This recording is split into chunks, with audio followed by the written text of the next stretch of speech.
Krista, are you here? Yes, I'm here. Okay, great. Hey, everybody, it's Laura with the CCSA, and I've got Christa Toler here with me.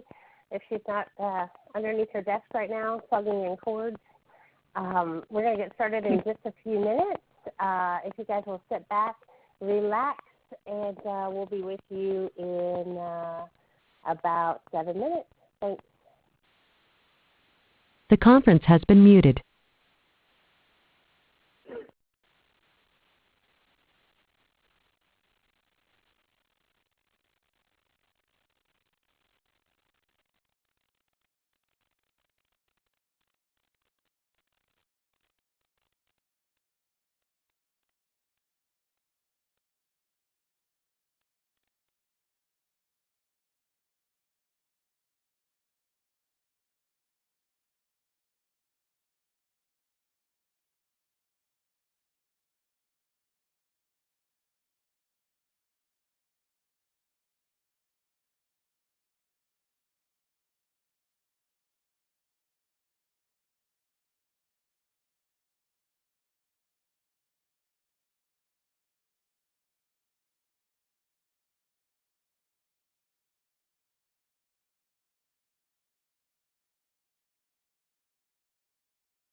Hey, everybody, it's Laura with the CCSA. We're going to get started in about 5 minutes.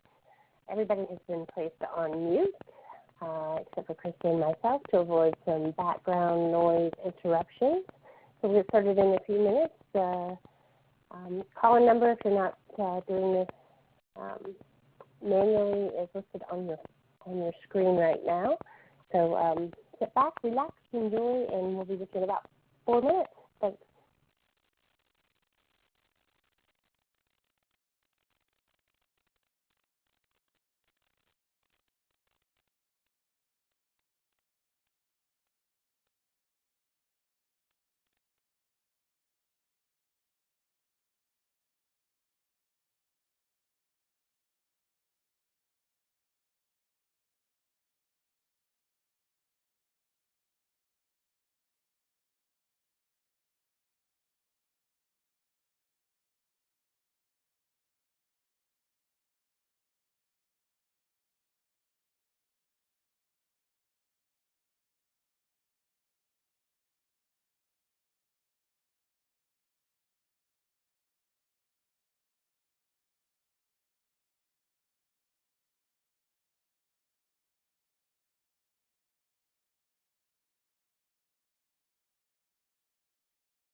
Hey everybody, it's Laura with the CCSA. Welcome to our webinar. Hope everyone is having a great day so far. Thanks for joining us. Just a few housekeeping details here. First of all, everyone is on mute to avoid background noises. If you have a question, please type it in. At the bottom of your screen, you'll see a place to chat down there. You can send us a message, and I will be helping Christa take a look at those. And if there's something that is pertinent to what she's talking about, we'll be happy to step in and answer that question. If not, we may save it until the end. So we will take questions, general questions at the end. We've got a lot of slides to get through and a lot of exciting details to go over here. So I am recording this. It'll be on our webinar later, or it'll be on our website later today. And we want to thank you for coming in. And you can also share the link when I send it to you with your staff. If you want to show your managers or your staff about stencils, it'd be a great thing for them to watch. Do a little training there. And also at the end of this, you will get a very quick survey. It has 2 questions on it, very quick. If you will give us some feedback, that would be great. So without further ado, we've got Christa Toler on the line with us today. She's the Studio Market Coordinator for Mayco Colors and a very awesome person. So welcome, Christa. Thanks for joining us.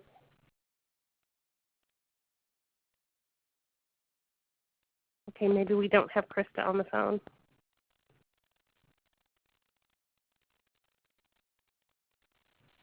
All right, guys, give me just a minute. We're going to have to add Christa right back to the phone here.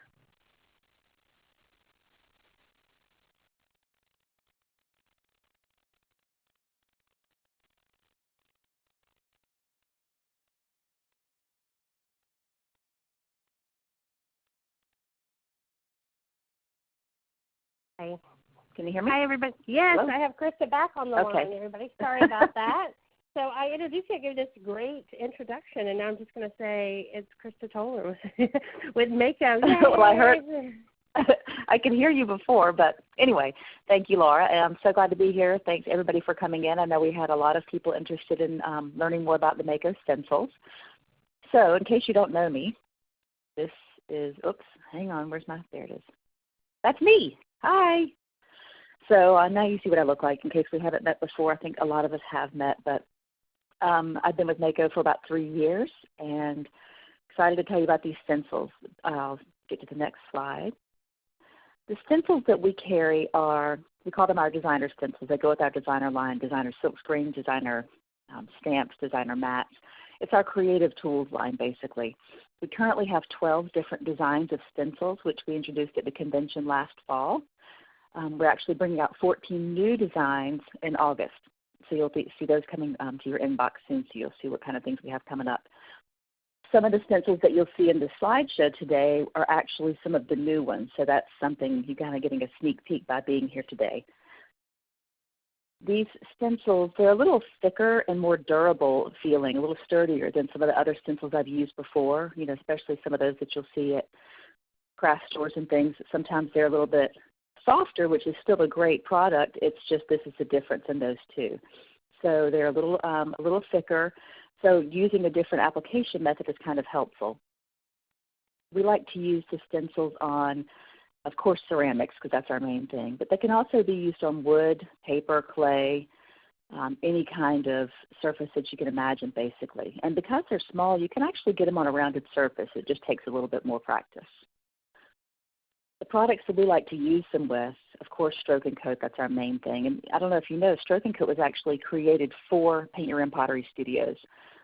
Mayco was around when CCSA began and when this industry got started. So Stroke and Coat has been there from the beginning and was really designed for use in a studio on bisqueware, like you all do. Also our crystal glazes, our cobblestone glazes, sculpting medium, magic metallics, and softies acrylics. Magic metallics and acrylics, of course, are non-fired products that you can use on your paper and wood and any other surfaces you want to use those on, just like you would do in your studio. Using for application, we're going to be talking about a foam roller, a squeegee, sponge on a stick, and a brush. We don't really have a specific sponge on a stick slide, but you'll see that using it and then the way you would use a foam roller would be helpful. So our first slide is going to be the basics. Basic using stroke and coat. So we have this cute little elephant tile. You can see that there are two different designs on him. There's a honeycomb looking design on the elephant and then a flower design in the background. I'm going to talk today about the background. So what we like to use is the mini foam rollers that we get at Lowe's or Home Depot. At the end of the webinar, there's a link to where we actually get ours. They're maybe a couple of dollars. They're great. The little head comes off so you can clean it really well and just use it over and over again. We did all of these samples on a tile. You can certainly do them on anything else that you like. And this is one of our most popular stencils, the bloom stencil that you're seeing on here. It's also popular with Marcia, our designer, because she loves that stencil. So when you're using these, you're going to place your stencil onto your surface. And the way you see in this picture here, holding the very tip of the handle is key. If you grip that handle and really rub hard, the color can bleed underneath the stencil. And we all know how that goes if somebody tries to just really blob on too much color on something. It doesn't give as good of an effect. So if you just load your roller, you can either use it on a plate to load your color, or you can use the little tray that comes with the foam rollers that we generally buy. And just hold it at the tip, and it'll take a little longer than pressing hard, but you're going to get a better look. So you're going to go all different directions over the area that you want to cover with that stencil, with that design. So here we're just showing you how we apply gentle pressure. You can see some areas are still very light, and then some areas are getting darker because we're going over and over. The benefit of going in all different directions is it allows you to get in every little crevice and corner of that stencil. And then you have this. So you can add as much color or as little color as you want. So you just keep going until you get the color that you want. Another technique which is similar to this, it's kind of like the next step up from a basic technique, is the shadowing. Now with this one, it's kind of a funky optical illusion. You're going to take your basic steps that you did before, gently rolling your color on there. Then you're going to take that same stencil and just shift it over a little bit. Use the same roller that you had before. That'll help keep the color soft. And then you're going to add your next color on there. So you're going to see where you're going to be filling in some areas, and you're also going to have some white space. And once you're finished, you're going to take it off. Okay, our next stencil is one of our new ones, it's Argyle. And this is all about blending. So this is kind of a different thing that I had ever done with stencils before. Marcia, our lead designer, just comes up with all these amazing ideas, and I'm always blown away when I go to Mayco to see things. So with this one, we actually base coated the tile with some foundations white and let it dry. Of course, you could use stroke and coat if you want to too. We like foundations because it flows so easily out of the jar, covers really well, and keeps it simple for you. Then you don't have to fire it, then you don't have to dip it later. So what we're going to do here is we've gotten that on there. Then we're going to place the stencil on top of that white foundations. And then we're going to put a little bit more on top of that piece. We're going to have the white foundations and make sure it's a little bit wet. Then put the stencil on top. And then you're going to press it down like this with like a shop towel as opposed to a regular paper towel, because a regular paper towel will have texture often in it. These heavier shop towels that you can get at Home Depot or Lowe's are just kind of a flat surface, so they're not going to make texture into your design. So blot that off and make sure that your stencil stays in place. Next, you're going to go into the center with a foam roller. So we are using just a nice yellow color. Dandelion or Sunkiss is what we chose for this one. And just going in the center of that design. To add another color, we're just going to use the same roller again because that's going to help the color stay softer, and just go randomly all over that area. You could be more defined if you want to. And then finally, we're going to use that same roller, add our third color, and just go more to the edges, but then overlap the other colors so you can see how it's going to blend together.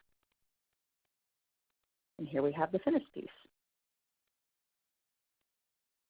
One of my really favorite ways that I have learned through Marcia lately is using the crystal glazes with the stencils, and that's kind of it's a neat way to use stencils because you get this product that usually moves a lot to stay in a certain space. So the way we do this is we're going to take the stencil and trace the outline of it, just the little edges to the points. We're doing that, and then we're going to fill in with some foundations or some stroke and coat tuxedo. And I'll take you back here really quick to this other one. You see how there's a black outline on this. This is how we're going to achieve that, by doing this background. Once you have your black on there, you're going to wet the black a little bit. If that color gets dry, make sure that you wet it with a little bit of water, and that's going to help it to be like glue to hold the stencil down. So then you'll place the stencil down on top of that wet color, and then we just take our finger and rub it on there to make sure that the color gets to all the edges. You know, the watery look in there is okay because it's just making sure that that black is getting to all the edges of the crevices of the stencil. Next, you're going to apply one coat of cottontail. We did that just to help soften up that black a little bit. After that gets some of the gloss gone out of the white, we use 2 coats of our Crystal Glaze Sassy Orange directly on top of the stencil. We love using the fan brush. One of our favorite brushes is the No. 4 fan. So we took that and we're just dabbing that color on there on top of that. That water and the white glaze is kind of acting as a glue to hold that stencil in place. But you still want to be careful when you're dabbing your color on there so you don't move that stencil. Then you start picking it up. Looks pretty cool so far. And here you have your piece. Of course, you can fix yours up and make it look a little bit neater than this one here, but you get the idea. You'll notice that the lines between the yellow petals are a little thicker than the finished product. But what happens when the glazes bloom, when the glazes are fired, those crystals actually bloom. We always describe it to our customers as they burst in the kiln and make all this great color. But really what they're doing is they're blooming. And when they do that, it makes the crystal glaze move out a little bit, and then you get these fine black lines in between your petals. So it's a really cool look. It's kind of like outlining it without having to do the outline. Next, we're going to talk about cobblestones. I love this product. I don't know if many of you have used it or not.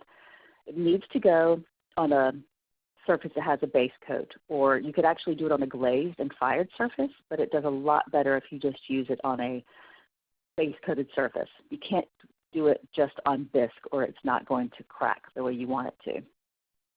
So we started out 2 coats of foundations or foundations black. 2 coats of stroke and coat or foundations black. Now if that color dries before you get to put your stencil on, you can just wet it with a little bit of water, just like we did before, and then put your stencil on top. I'm going to rub it on there to make sure it stays in place. You could take a sponge to dab it, just to get everything sticking down and make sure color's in all the little crevices. Now, a few things about cobblestones. We're going to be adding, with this one, this is the white cobblestone. We actually also have a black cobblestone. Black cobblestone is always black. Whatever the crackles, the color that's underneath it is going to come through, and that's how you get your look with cobblestone. With white cobblestones, you can actually color them and tint them if you want to. For this project, we just left it white, but if you wanted to, you could do 1 or 2 coats of cobblestones. It doesn't matter which you do. The difference is if you apply it more heavily, you get a larger breakup of the little chunks of the cobbles. A lighter application gives you a smaller breakup, but you have to be careful not to go too light. If you go too light, you're not going to get much breakup. So do a nice, good coat, and if you want it to be bigger breakup, do a little bit more layers of the cobblestones. If you are wanting to add color to it, you're just going to, once that cobblestone loses its shine, just go over 1 coat with your stroke and coat color on top of that cobblestone. Going with too many coats of it can make the edges soften on those cobbled edges. So just 1 good coat of stroke and coat. Now, once you've done that all over, you're going to use a fan brush to apply it. You'll be able to pick it up. And you want to pick it up before it dries because those little cobbles, that area can chip if it starts to dry. So once you get that color on and your stroke and coat color on, if you want to color it, lift it right up and you're done. And the cobblestone crackles, the cracks there will appear after it's fired. So it's really kind of more magic of the kiln. That's something nobody can get anywhere else. So your customers will really like that. Especially kids, I think, would be fun. Definitely want to use it on a non-food service item because of the surface characteristics of the crackled surface. All right, this next one is really fun. Sculpting medium. It is really fun. We talked about a squeegee. we're going to be using a squeegee to apply the sculpting medium, and that is really just a product that gives texture onto a piece. You can do it on top of a color. You can do it on top of bisque. We did it directly on bisque because I think it gives the best look. So I have the stencil on my piece. I'm holding it down here. And then you don't have to glue it down. You know, we don't have a base color on this one. We're going to pick up some of the sculpting medium with a rubber squeegee, kind of a flexible rib, and press it onto that stencil and just try to get a nice even coat. And then once you get the even coat on there, you can add color if you want. You can always leave it white, or you can add color. So we used a fan brush, added a coat of stroking coat to it, and then before it starts to completely dry, kind of like with the cobblestone, you want to lift that stencil off, and then you'll see your design behind it. So then you can embellish it, add anything else you want to it, you know, however you want to do it. You can even go back in there and outline it or do a background of some kind. Okay, paintbrush. This is the wackiest thing, doing a paintbrush on a stencil. You would never tell somebody to do that, but if you're doing it this way, you can actually use it to your advantage. If you have 2 coats of foundations white on there, this is a great thing to do because that way you don't have to dip it later. You just put it on there, add your color, and you're good to go. Put that on there, and then of course use a little bit of water and have your stencil stick down onto your tile or whatever your piece you're using. We also added another coat of foundations white on top of this just to add a little bit more white and help it to stay on better. Then you can see here the progression of taking the brush and just dabbing some color onto the different areas of the stencil. We're not brushing back and forth per se like you would do in your painting normally, but just dabbing color. So you get this crazy funky look over on the side, but when you pick it up, you get a really nice look. Another thing you can do with this technique is to let those colors blend. Choose some colors, like if you want to make it a shaded color, a bunch of different blues or different oranges.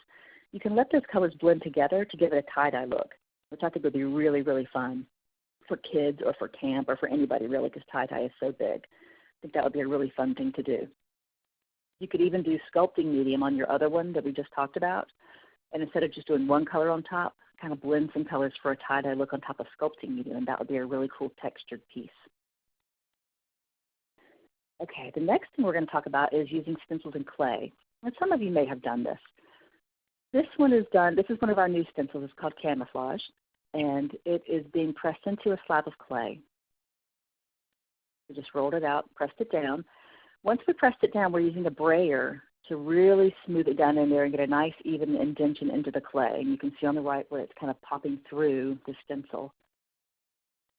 Once you lift it up, you may see some rougher edges from the corners of the stencil itself. You can take your thumb or your finger and smooth out those edges just to make it softer. You can also take the stencils and add to the side and go around and make a larger pattern. If you're doing that on bisque, you can overlap your pattern. Say if you're using the honeycomb design that I showed you earlier, you can overlap that pattern over some of the stenciled areas that you already stenciled, and then have some that are not stenciled and roll over, and that way it will be a continuation of your pattern. Same thing with clay. Just move your stencil over to get it exactly where you want it. With this one, we then set it in a bowl that we were using as a mold, just a bisque bowl. Dabbed it in there with a little sandbag to make it take the shape without messing up the design. And then we cut off the edges and smooth out the design. And then you go about doing your bisque firing as normal as you would. So it's just a different way to use the stencils. It's a really cool way to get texture. A lot of potters that work with our products will use these to get texture in their pieces that they're working on. So I thought I'd show you a few more pieces. Some of these are new stencils that I really like that we were playing around with just to get some ideas. And of course, we'll have all these on the website once they get, the stencils get released to everybody. So different patterns is kind of like a quilt. You could do a lot of fun stuff with this, and I could really see how this would work well for overlapping one edge and continuing this pattern on to a bigger piece.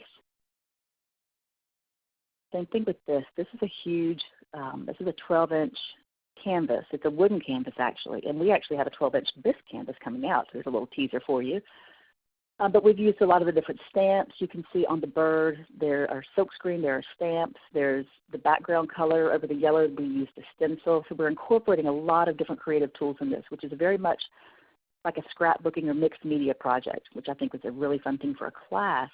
You know, you could have a guided picture. You could say, this is what we're doing, but then everybody can kind of do their own thing. Have fun with it. Here's a blended one that we've kind of shaded out. So you can see we have the lighter pink inside with white on top of it to soften it, and then the brighter pink going out. Same thing here, kind of like sunburst. You can do a lot of different fun things with these stencils. Here's some of the brand new ones. Camo, I really love this one, and I like how it's layered with the camouflage type colors in the background with the camo on top. But, you know, we're seeing a lot in design. We're seeing camouflage, but also not just in the typical colors, but like pink and white and adding some gold on top. So you experiment with different colors and patterns with that, and that would be a really fun one to continue on to a larger piece. Here's another fun example. This is actually the camouflage stencil in the background, but it's done in blue. And this is all acrylic, so of course it's a little different. But I really like how the camouflage becomes almost like clouds as opposed to being a camo. And the stencil on the bottom, the tire tracks, that's a brand new stencil too. So you can do a lot of fun things with these. Just a basic design to show you the different stencil. These repetitive patterns are very, very popular now. And this one's kind of a more traditional look, but the way if you do it out a different way, it becomes a more modern look. You can connect this together and have corners connecting and make a giant quilt-like piece. So you'll see here when you get this access to this webinar, there will be a lot of links. There are links here to some videos that we've created on our YouTube channel. You can click on each of those and you'll see different techniques for it, in addition to, of course, seeing the pictures that you have in this webinar. And then here are resources for the products. You know, I mentioned about the mini foam roller. That's just where we found ours. And then here's information to all our products. When you get our color catalog, really look at that catalog because it is kind of like a Bible for color. It tells you how to use all the different products. And on the website as well, it tells you how to use all these different products and good tips for use. Many of the products can be fired to cone 6 also, so you could use them on stoneware. The stroke and coat bottles and all of our other product bottles show you on the side of the bottle what they're going to look like at cone 6. So if you're using hot tamale on an earthenware piece, you know what it's going to look like. But if you decide to use that on stoneware, look on the bottle. It'll tell you what it looks like at cone 6, so you'll know if it's going to change at all. And that's it. That concludes the seminar, and that is me again. Thanks for coming, everybody. I appreciate it. And Pam Fellers wrote me a nice, sexy, nice note. Thank you very much, Pam Fellers. You're very sweet. Yeah, we want to see you do your sexy dance. Maybe at convention? Oh, sure. Just for Pam. Right. She mentioned it. Okay, absolutely. Thanks, Pam. All right, guys. Wow, that's a lot of information. Thank you very much. Anybody have any questions on here? Anyone? Questions? I don't see any questions. Hey, you guys can always email me as well about it. All right. And you want to tell them your email address? I will. It is ctoler@maycocolors.com. Perfect. Gosh, I love these new stencils. They're gorgeous. They're very fun, and I appreciate y'all coming to learn about them. Well, great. Well, you guys, that's it. We are going to conclude here. If you have questions, please email Christa, and don't forget to take your survey. And also, I will be sending out a copy of this webinar to you, the presentation as well as the recording. It will also be on our website and on our Facebook chat site. Thank you guys for coming today. And Christa, thank you so much. You always bring so much to the table, and we greatly appreciate it. So thank you. Thank you. You're welcome. All right. See y'all in Charleston. In September, we'll stop posting those countdown days. It's freaking me out. All right. Bye, everyone. Thanks. Have a great day. Bye.